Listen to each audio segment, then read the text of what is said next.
Everybody, the recording thing's popping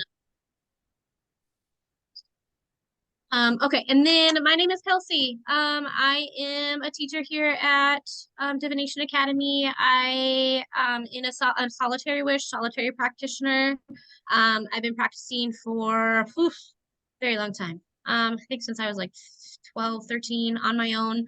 Most of my practice is very folksy. It's very ceremonial, very traditional, very energy based.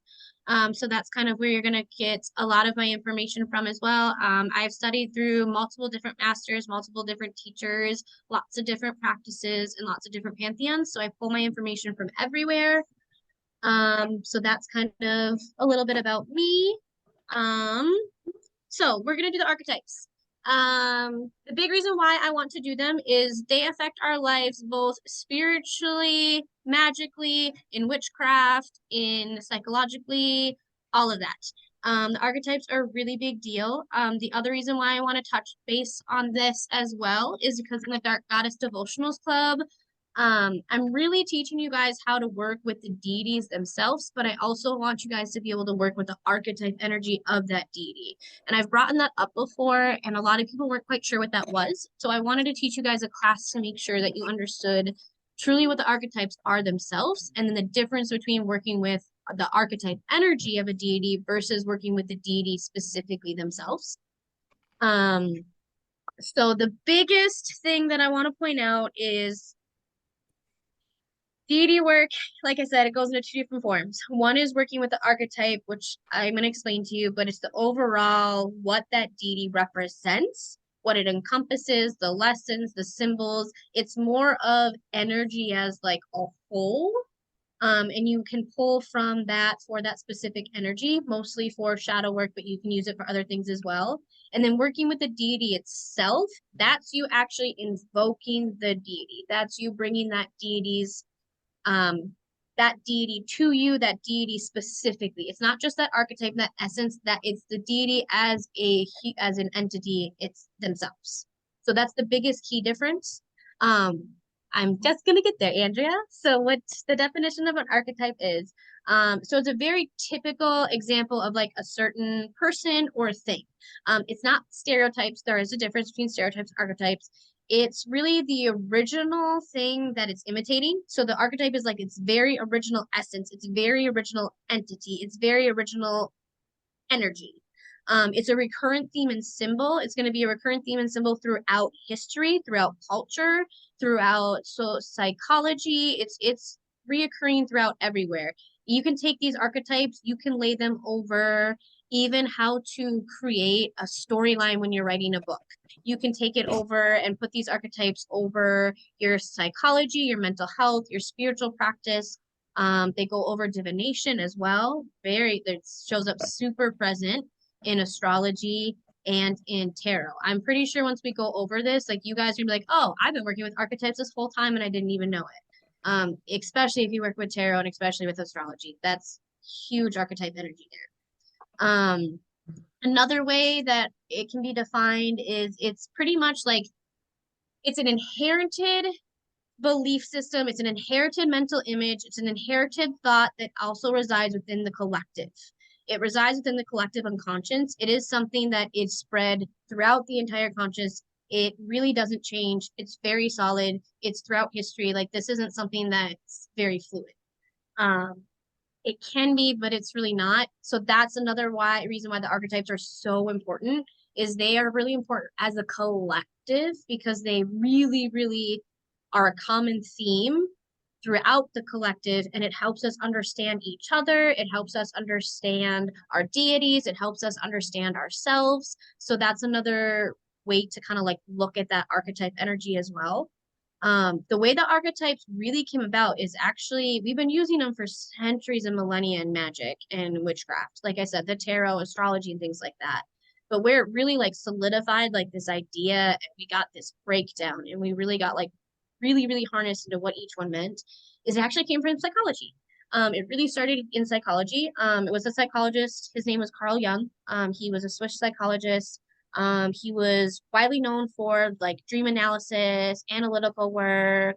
He also dabbled in alchemy, which is I personally feel like the big reason why he even went down this road because of alchemy or just what alchemy is, and you have to work with your shadow self, and he needed to figure out a way how to understand that psychologically wise. Um, he was born in Switzerland in 1875. He died in 1961, so he actually lived a pretty long life for that time, to be honest. And he created this framework. He created this entire framework for the archetypes. He has a couple different books. The first one was Interaction Between Consciousness, and then there's also The Collective Unconscious. There's a couple other ones as well. I personally prefer The Collective Unconscious. That one just breaks it down a little bit more detailed. I like that version a lot better. And it's a little bit newer. Um, and then, like I said, it's been around for centuries, but he introduced it pretty much because he really wanted to understand people and he wanted to understand himself. So he created all these different types. There's 12 common archetypes, 12 main ones. There are so many others split in between these. So I don't like you might find different lists other places that look a little bit different, and that's totally fine. But there are 12 main ones that he created and then he said that were core, that were part of this. They include things that you've probably heard, like the hero and the wise old man, and then you have your shadow self. He also has other concepts that he's created, like the anima and animus, which is a concept of masculine and feminine energy, and we'll go over that as well. Um, he pretty much really wanted to look at this to understand our basic human motivations. Like what motivates us to do what we do? What motivates us to be who we are? What motivates us to move in the direction that we choose to move with our decisions? Um, and so that's a huge thing. And then he wanted to look at it, whether it was negative or positive. He wanted to look at it from both aspects. Because there's actually a quotation that I put in here that I absolutely love by him. I am massively a duality witch and gray. Like I strive to live in that at all times. I don't so I absolutely love this, but he really, really wanted to understand himself as a whole and everybody else around him as a whole because this quotation is, I must have a dark side if I am to be cool. So that is another reason why he was really motivated to look at this, because he really wanted to understand the shadow side as well.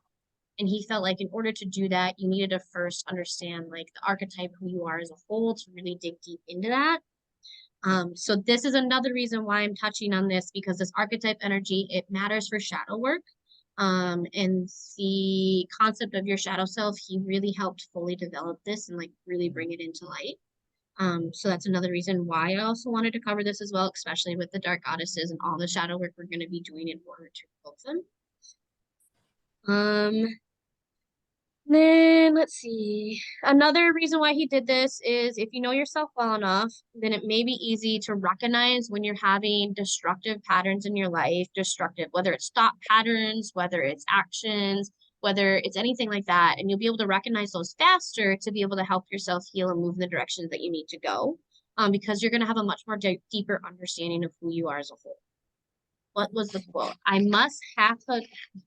I must also have a dark side if I am to be whole. And I love that. You're super welcome. Because like I said, that is how I choose to live and that's my path and that's the way that I choose to go. So that's a big reason why I love that as well. So when you look at this, a term that I brought up and some people might not know, I would assume I guess I don't want to assume, but a lot of people that are on this path usually know what the collective unconscious is, but I just kind of want to give a definition of that for those that don't. So the collective unconscious is the part of our psyche that's shared by all humans.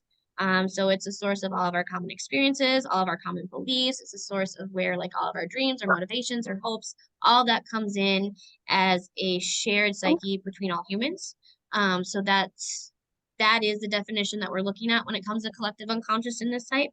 And all archetypes are actually stored within that collective unconscious. It's stored within that collective conscious and then stored within our brains, and they can be accessed through meditation or dream analysis, that was his viewpoint of it. That's how he really saw it. I also think that it can also be accessed through shadow work if you look at it magically. And if you look at it from witchcraft, you can also access the archetypes through, like I said, your deity works. You can access them through divination. You can access them through shadow work. You can access them through a couple of more ways when you look at it outside of like the mental health realm.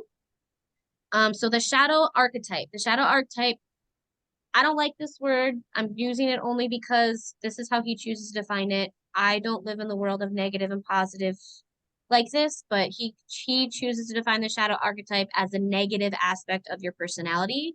It's your quote unquote dark side. As what do you mean by access through divination? So divination as in like tarot. So tarot is a form of divination.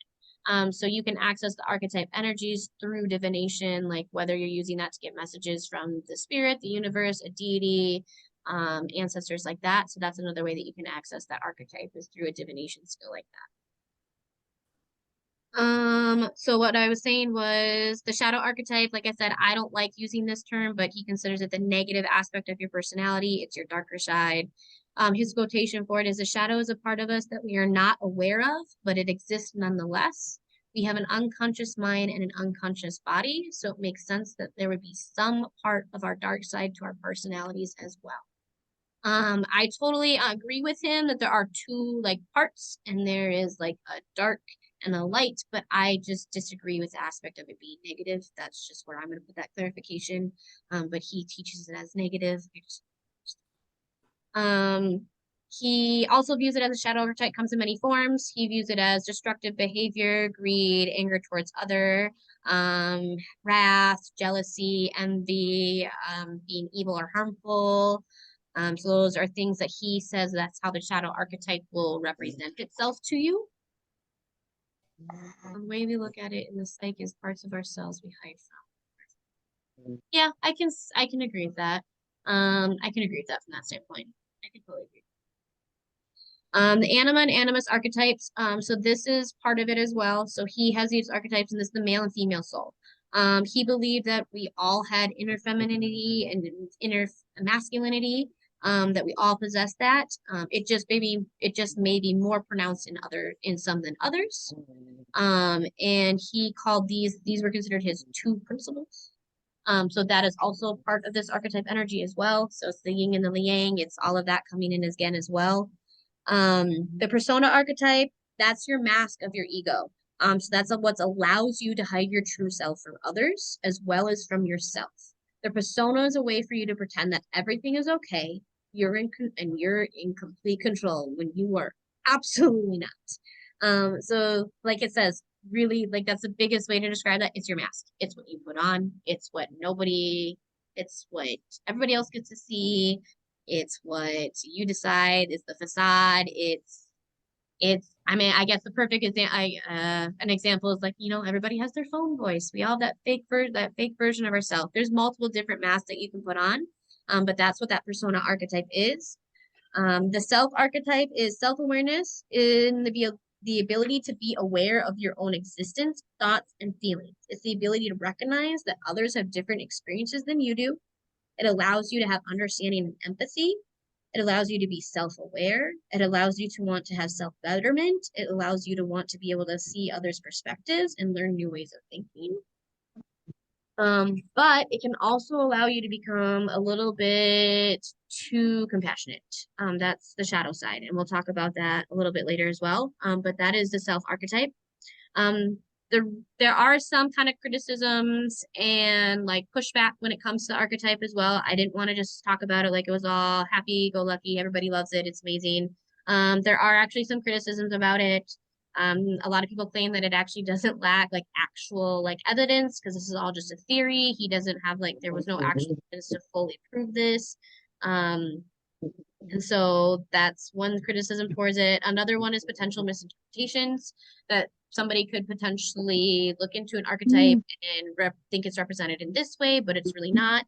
And then they actually start representing themselves as an archetype because they think that they're supposed to be this archetype. So there's also that limitation of like putting on like a false label. I've personally seen some people do it. I've seen it especially when people look into astrology and they realize, oh, I'm a Libra. And then all of a sudden their whole personality changes because they think that they need to act how a Libra is supposed to act. And you see all this. So that is something that can happen. That's some criticism that can happen is people start to force an archetype on themselves just because they think it's what they're supposed to have and do. Another kind of criticism with it is that it's kind of limited to like this one size fits all approach. And that like, hey, this is what you are.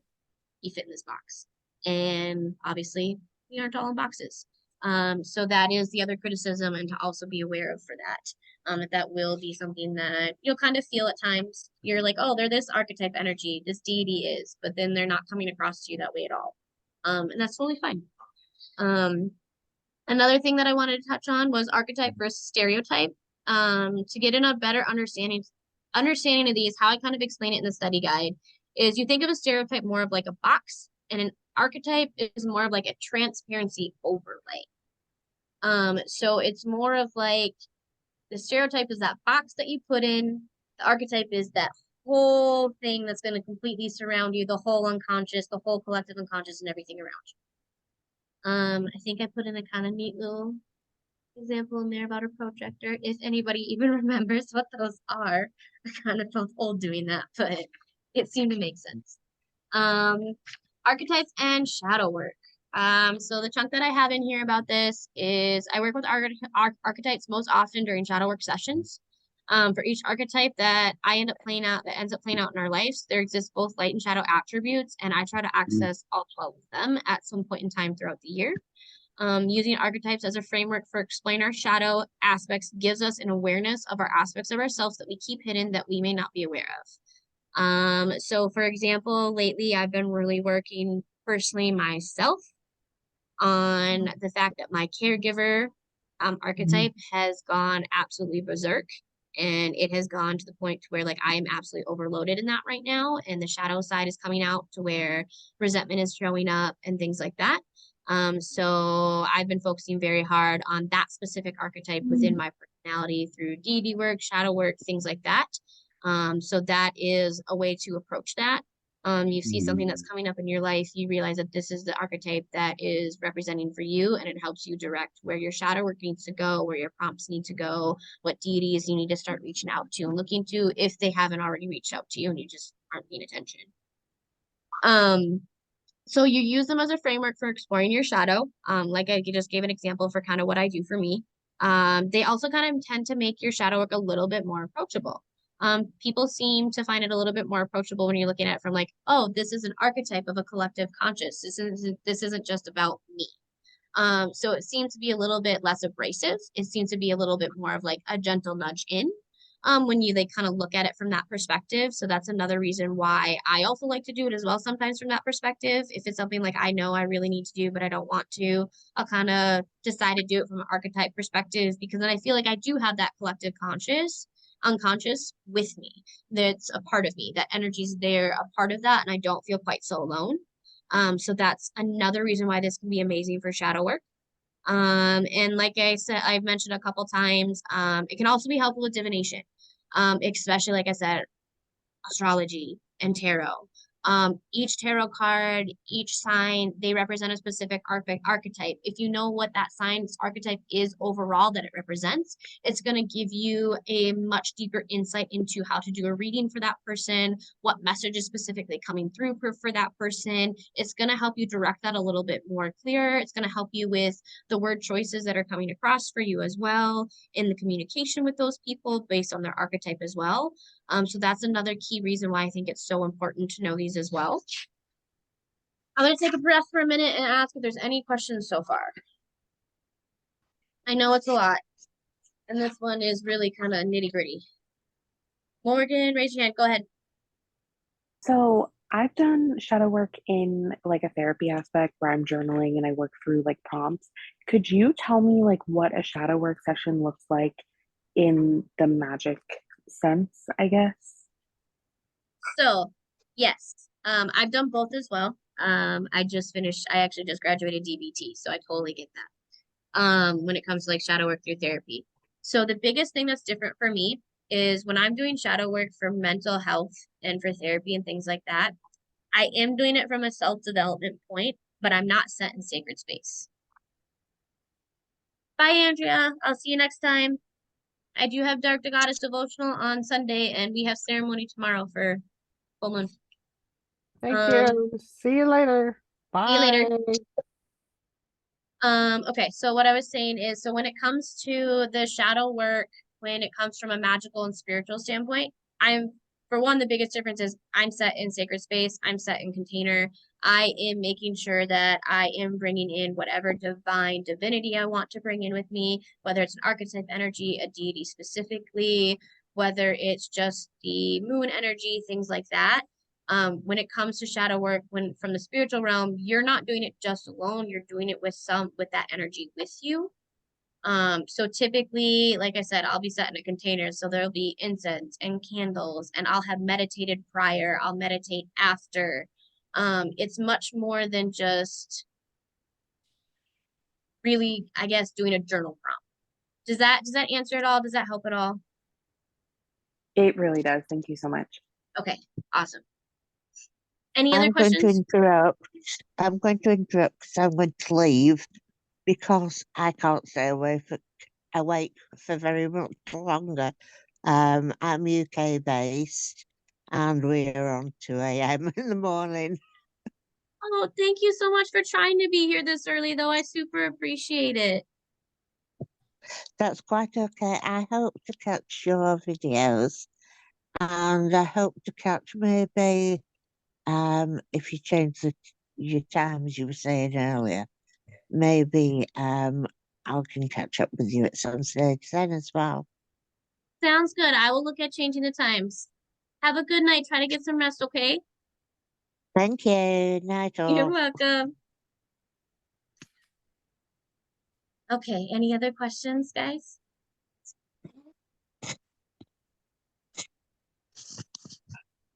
Okay, so I'll go next to the 4 cardinal orientations.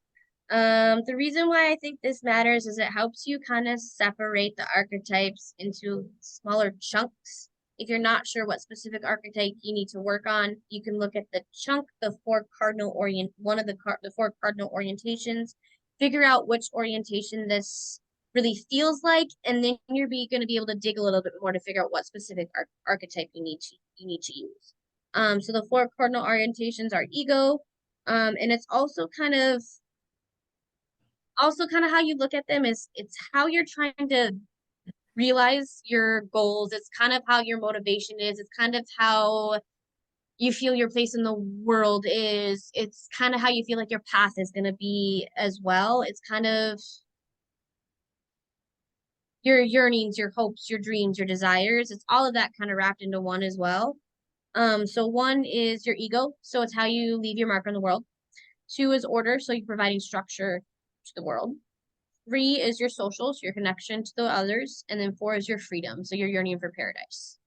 I do have a couple of graphics in the study guide that help you that show you what goes into what, that you can go into. And then just because of where we're at for time, I'll have you go over that kind of on your own. I want to run through all the archetypes now with you. I did a pretty detailed job in the study guide for you guys, so you don't have to like crazy take notes because I made sure I got it pretty detailed in there for you guys. I'm gonna go over all of them, and then before I do that though, I did want to notate that I did put in the study guide as well. Make sure that you look at these. I have charts for what each zodiac signifies for the archetypes. So each archetype that each zodiac sign for astrology ties to for you guys for divination. And then also I have for the tarot cards as well. And then you're studying guys. Thank you. I super appreciate I put a lot of time into these. I want it to where you guys don't have to take notes if you don't want to. Thank you. So I love it. Thank you. And then I also do have one for the tarot cards as well. So it'll break down all the archetypes for you. If you guys really want me to, when we're done going through all the archetypes, I can link them all to them for you, but I feel like it's going to be more beneficial if I explain all the archetypes to you, and then you guys look at the charts and understand on your own how they link to those specific tarot cards and how they link to the zodiacs. But you guys can let me know how you feel about it when we get to that point too. And then I also do have a graphic in here as well for you guys about the feminine archetype specifically. The reason why I put that in there is because of the triple goddess class that I will be rescheduling and doing. I just wanted to put that in there to kind of touch on that because I'm going to be looking at the triple goddess as an archetype, as the mother, maiden, crone. That's how I'm teaching it to you guys. I'm not teaching you as a triple goddess of Hecate. That is one of her names, but she does not own that. She doesn't own that title. That's not just for her. So I'm teaching it to you guys as the archetype. So that's also why I put this in here for you guys to kind of get a feel for that. Okay, so before I dive into all the 12 archetypes, any questions? Okay, so the first chunk we're going to go over are going to be your ego types. The first we have is the innocent. So their motto usually is free to be you and me. Their goal is their desire to get to paradise. Their goal is to be happy. Their greatest fear is they don't want to be punished for doing something bad or wrong. Their strategy is they always want to do absolutely everything right. They're very big perfectionists.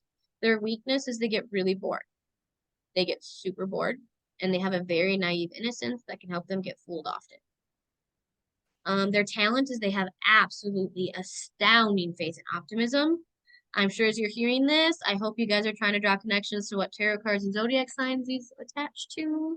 I'm not going to tell you, but I hope you guys are trying to tie them. And then the innocent is also known as like the utopian, the traditionalist, they're the mystic, they're the saint, the romantic, the dreamer. So that is that archetype. The next one is the everyman.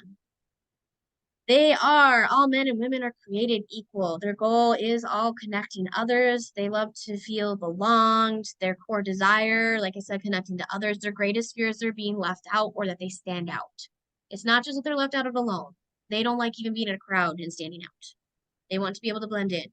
The strategy is they develop ordinary solid virtues and they're very down to earth. They're very grounded and they try to keep very common. Like they're very tactile. That's the word I'm looking for. They're very tactile. Their weakness is they lose their oneself often.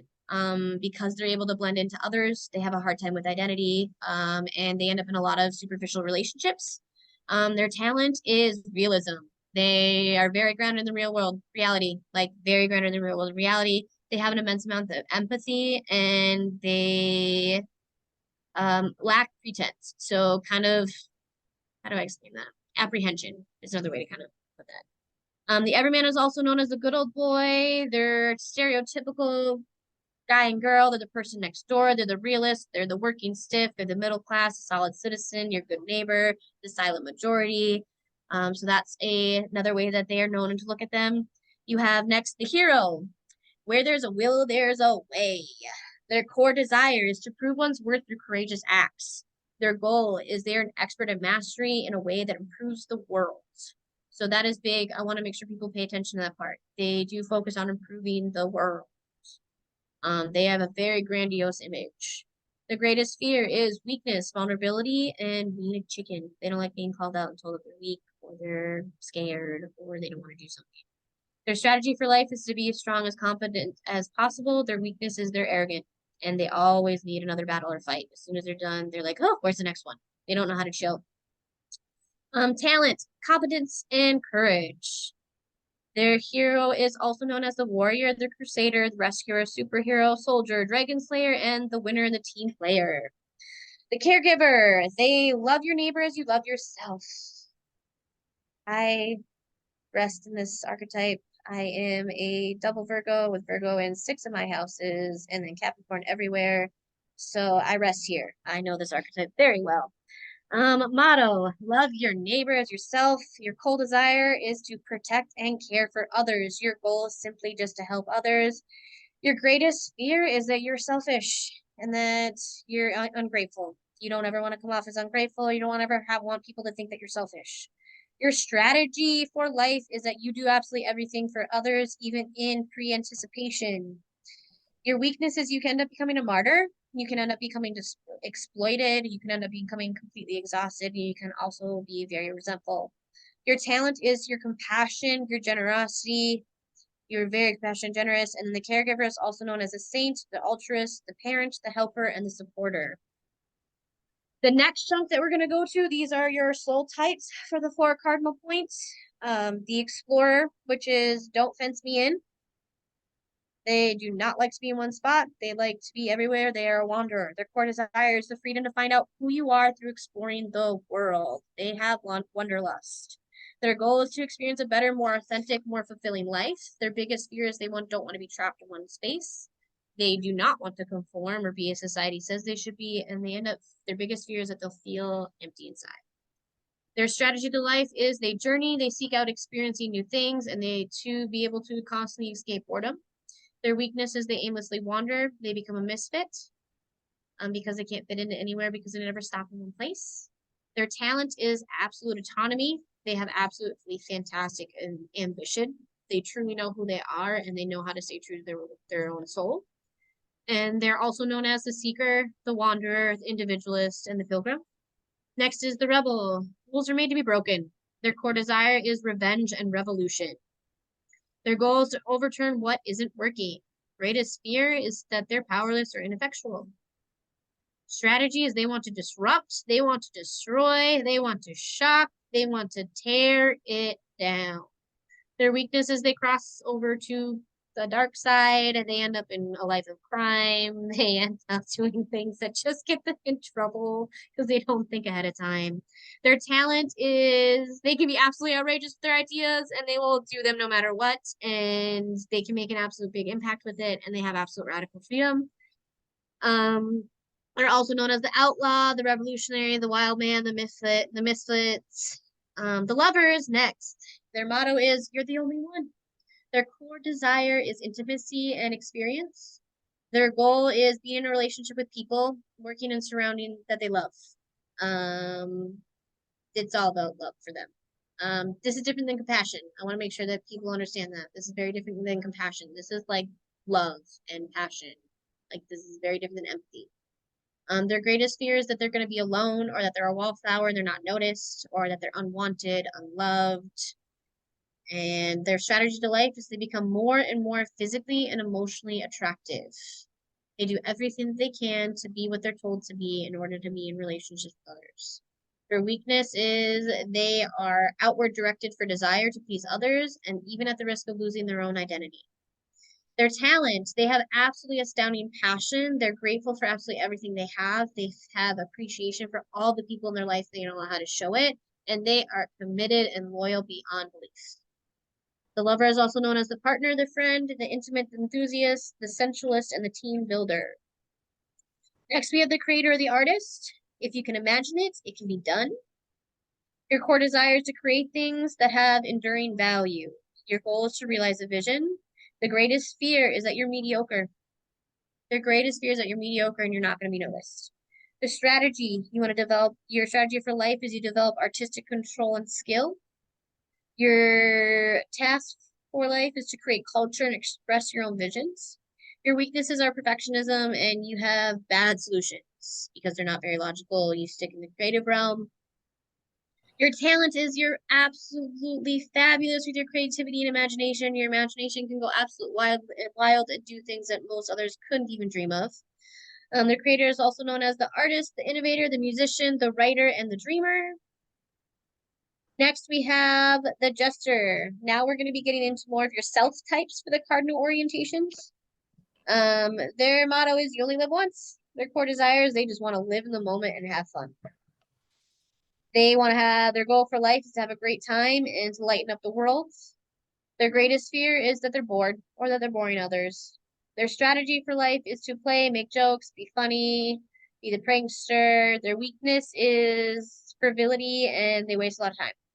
They're not effective with their time because they think everything is a joke. Their talent is absolute joy. They are full of joy. They can bring you joy. They're just so full of joy. And they're also known as the fool, the trickster, the joker, and the comedian. Next, we have the sage. The truth will set you free. Your core desire is to find the truth. Your goal is to use intelligence and analysis to understand the world around you. Your biggest fear is that you will be duped or misled or that you will be perceived as ignorant or that you are ignorant. And I just want to clarify, ignorant doesn't mean stupid. I always have to explain this to people. Ignorant does not mean stupid. Ignorant just means lack of information. That's all that means. It just means you don't have the information. So I don't want you to think that I'm calling the sage stupid. And that they think that their biggest fear is that they'll be stupid. So strategy for life is seeking out information and knowledge, self-reflect, and they work on understanding their thought processes. Who is not muted?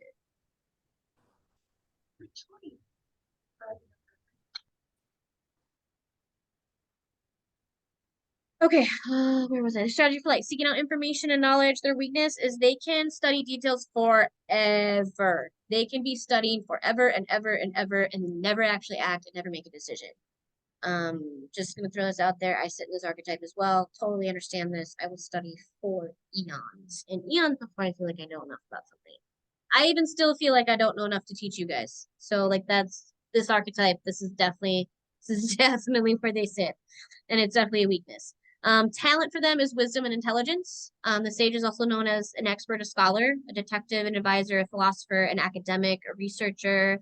They a planner, a mentor, and a teacher. Next we have the magician. The motto of I make things happen. Your core desire is understanding the fundamental laws of the universe. Your goal is to make your dreams come true and to make the dreams of others come true. Your greatest fear is unintended negative consequences. The greatest fear is that you're going to do something that you thought was going to be fabulous and for the greater good, and you mess up big time. Strategy for life is you develop a clear vision of your life, how you think the universal laws work, and you live by it no matter what. Weaknesses is you can become manipulative. Obviously, you're a magician. Some people have that tendency to use magic in a way to manipulate others. I do not recommend doing that. Your talent is you're finding a win-win solution. You can be very dialectical. You can look at both sides and you can find a win-win solution in almost anything. The musician is also known for being a visionary, a catalyst, a charismatic leader, a shaman, a healer, and a medicine man. And last but not least, we have the ruler. Motto, power isn't everything, it's the only thing. You core desire is control. Your goal is to create a prosperous and successful family and community around you. Your strategy that you use to do that is by exercising your power. Your greatest fear is chaos. You cannot stand chaos and disorder and being overthrown. You do not like to not have the seat of power. You can't even imagine not having the seat of power. Your weakness is being authoritarian, unable to delegate. Your talent is you have an undying sense of responsibility and an absolute knack for leadership. And the rule is also known as the boss, the aristocrat, king, queen, a politician, a manager, or administrator. Okay, do we have any questions now that I ran through all those guys? Okay. Could you give us an example of how you do shadow work with these archetypes? Okay, so I'm gonna pull up a specific one so I can make sure I'm pulling it directly from what I have written for you guys. Okay, so for example, caregiver archetype. I mentioned before, I sit in caregiver archetype.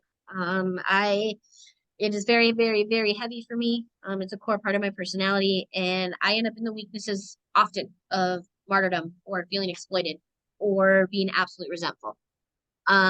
So a way that I work with that is I will go sit in sacred space. I will get specific deities there for me. I have specific ones I use when it comes to feeling resentful, feeling like I'm being exploited, feeling like I'm giving way more into the world than what the world's giving back to me.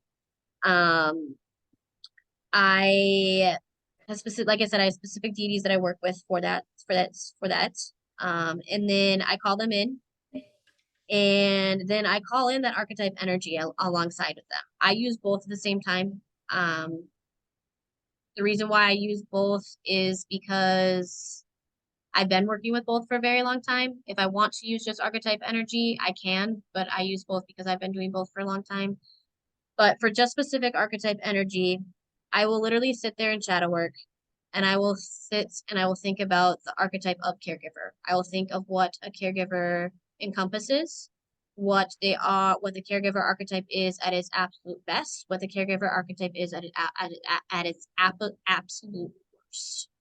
I will then look at my pattern of behavior that's been happening recently, and I will decide which pattern of behavior I am siding on. Am I siding on what that archetype represents for its best, or am I representing more often right now what it represents at its worst? Once I decide which side that I'm leaning on more and which side needs more balance, I will then sit in a meditative state to reach what shadow prompts I need to reach for myself. And then I'll work through those shadow prompts while in sacred space with that archetype energy with me. If you aren't familiar with shadow work and it's not something that you use very often, or if you're just beginning, I can create shadow work prompts for you for each archetype energy, I can certainly do that so that you know how to do that. I feel like it's going to be more beneficial though if you look inwards and you wait to listen to see what those prompts are that your shadow self is trying to talk to you when you are invoking that energy. Does that answer your question, or did I create more? I mean, you answered it, but I still like, like I would love to see more of the prompts like you're talking about, but like, so, like what would be like the end result of that? That So, you find ways to be more balanced? I mean, like, correct. okay. So what it does is it brings forth and it shows me that darker aspect of that archetype that's overpowering. So usually when I'm going to it, usually I'm imbalanced, and usually it's because that darker aspect is showing up.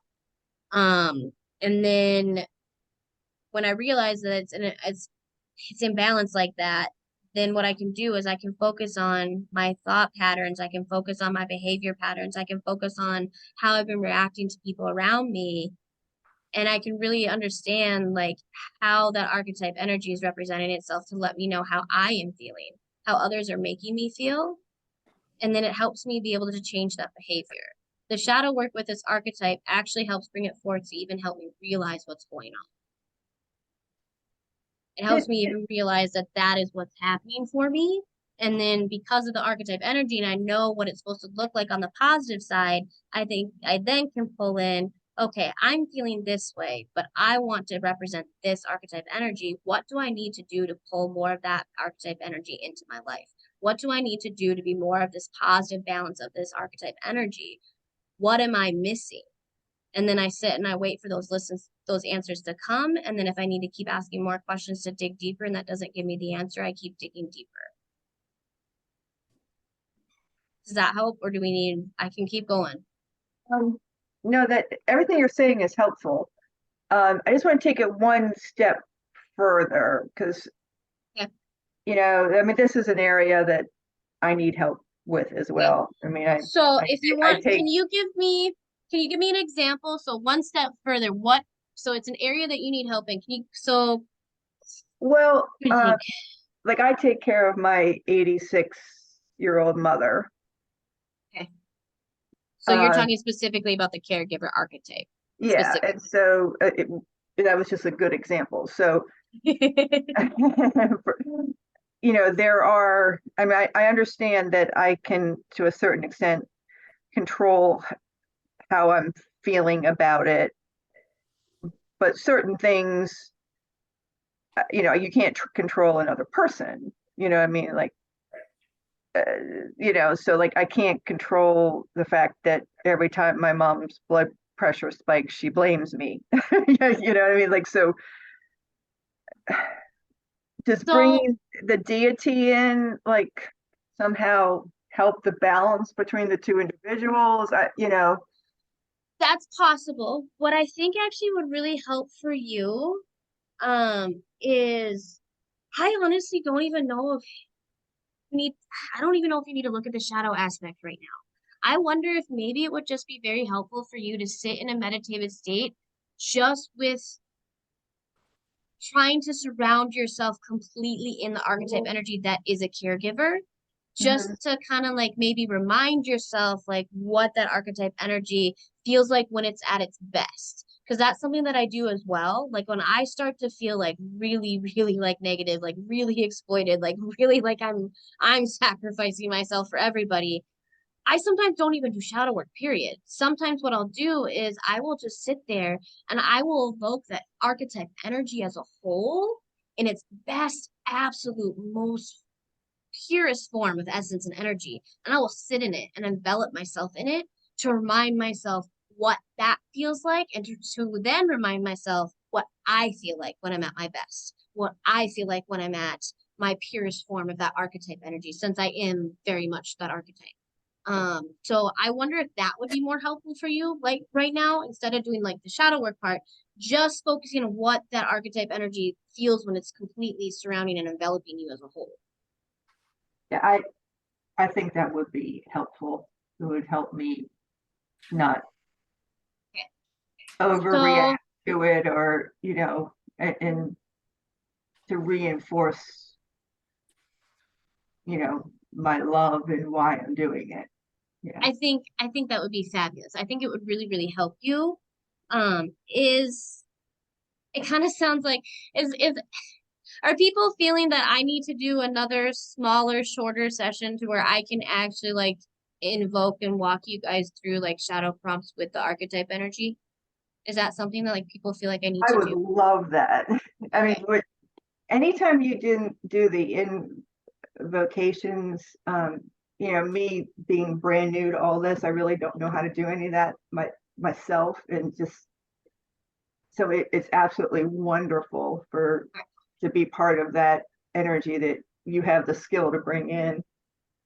Okay, I will do that then. I will add and we'll do another smaller, well, it won't be like a whole long class, but I'll do a smaller like session sometimes next week, and I will just invoke archetype energy as a whole and then help you guys learn how to pull out what specific archetype you need to pull out from there. And help you guys invoke that. I will do that. I will add that to get added to my schedule with the triple goddess class being rescheduled. I will do that.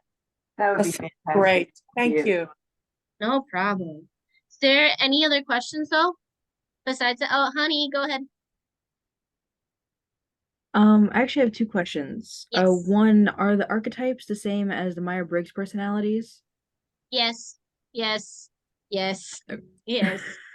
It's just a different version. Yes. Okay. Yes.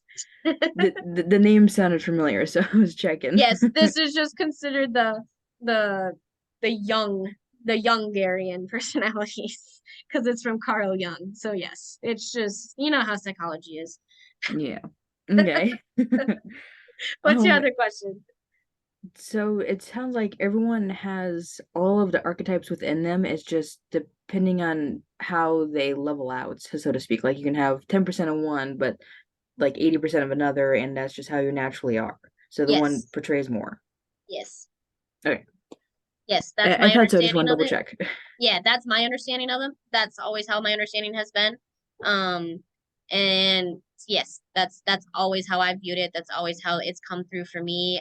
I've tried to look at it from the perspective of like one deity or one person is really just this one solid archetype, but it's never felt that way for me, and it just doesn't come across that way for me. That makes sense because to me that would be more back to stereotyping versus just an Yes. overall version. Yes, and I think that was Carl Jung's like biggest reason for doing this too, is he really didn't like people. He thought this would get people out of the boxes more than the stereotypes were. Okay, thank you. You're welcome. Any other questions? No. Okay. Fabulous. Thank you so much, guys, for being here with me tonight. Thank you. I've had a couple people ask about possibly switching times because of my time zone. So if this changes, I promise I will let everybody know. My schedule is pretty tight, so it might be hard for me to move it, but I will try the best that I can. Thank you. Have a good night, everybody. Bye-bye. Thank you. Good night. Bye. Good night.